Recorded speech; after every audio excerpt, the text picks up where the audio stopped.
Most people think jealousy is loud, obvious, dramatic, but that's not how it shows up. The truth is quieter, sneakier. It hides inside questions, innocent-sounding questions, casual, friendly, even caring, until you feel drained afterward, until you start shrinking without realizing why. And if you've ever walked away from a conversation, replaying it in your head, wondering why your confidence suddenly dipped, this is for you. The pattern you miss. Jealous people don't attack directly.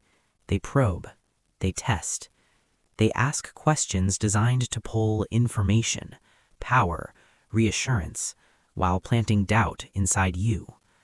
And once you see the pattern, you'll never unsee it. Question 1.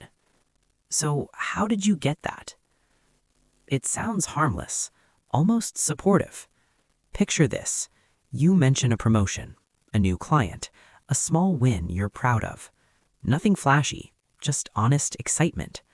Instead of congrats, they lean in, eyebrows raised. Wait, how did you get that? Not curious, not inspired. Interrogating, like there must be a shortcut, a favor, pure luck. Because if it wasn't earned, they don't have to face their own insecurity. The trap. You start explaining, over-explaining. Late nights, hard work, sacrifices, trying to justify your success. That's the point. Jealousy wants you on trial, defending your worth. The psychology. Your progress threatens the story they tell themselves about why they haven't moved, so they look for flaws in yours. Your response. I worked for it. Pause. Silence. You own nothing beyond that. Remember this. Your achievements don't need witnesses. Your growth doesn't need validation. Question 2. Are you sure that's a good idea? This one comes wrapped in concern. You're starting something new. A business, a fitness goal, a move, a boundary. Suddenly, they're worried. Not for you, for themselves. They list risks, failures, what-ifs, all disguised as care. And you feel it, that flicker of doubt. The excitement dims, the vision blurs. The truth. That's jealousy protecting comfort, not your safety. The psychology. When people are afraid to take risks, they discourage others because your courage reminds them of their fear. The manipulation. Plant hesitation, slow you down. Your response. I've thought it through. Nothing else. No debate, no defense. Your life is not a group decision. Say it again.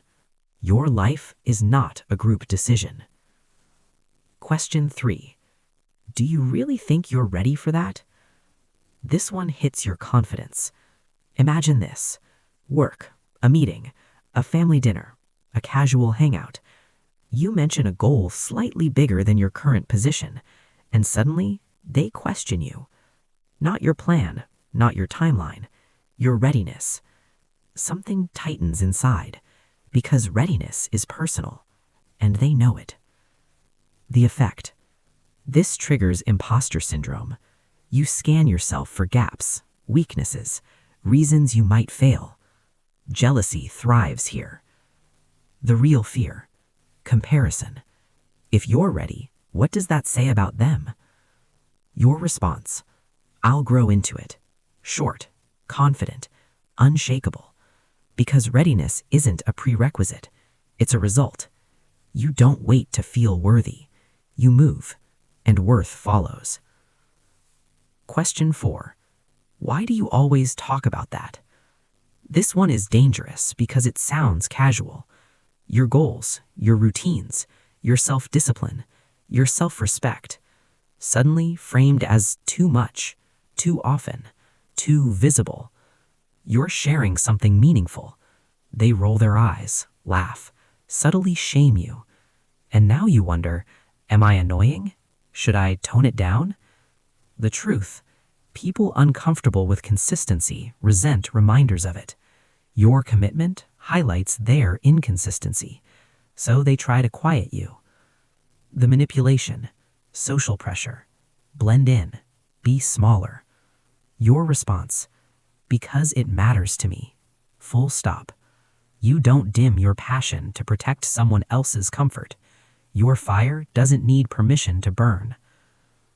Question 5. Don't you think you're changing? This one is personal. It usually comes from people who benefited from the old you, the version that overgave, over-explained, over-accommodated. You set boundaries. You choose yourself. You say no. And suddenly, you're different. The implication is clear. Change equals betrayal. Guilt creeps in.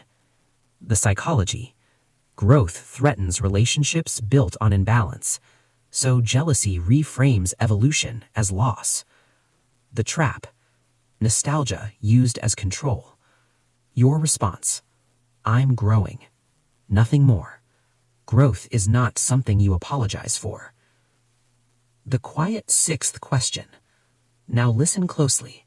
There's often a 6th question, quieter, more subtle. Who do you think you are now? Maybe not said directly, implied through tone, jokes, sarcasm. When you dress better, speak clearer, take up space. The real issue, hierarchy. They were comfortable when you were beneath them, smaller, predictable. Your confidence disrupts that. The manipulation, shame, designed to pull you back down. Your response, this time, no words, posture, silence, consistency. You keep showing up as you are, because confidence explained is confidence weakened. The core truth. All these questions share one thing. They're not about understanding you. They're about managing you. Managing how far you go, how wowed you shine, how free you become. And the moment you stop answering, justifying, shrinking, the questions lose power. Repeat this to yourself. I don't owe access to my inner world. I don't owe explanations for my growth. I don't owe comfort at the cost of my future. Jealousy feeds on reaction. Starve it with certainty. Calm, grounded, self-trust. Closing. Empowerment. You are allowed to outgrow rooms, conversations, versions of yourself. Anyone who truly cares won't question your worth. They'll celebrate it. So if this hit close, if someone came to mind, take this as your reminder. Protect your joy, guard your boundaries, trust your direction, and keep going. Like, comment, follow for more, because your growth deserves support, not suspicion.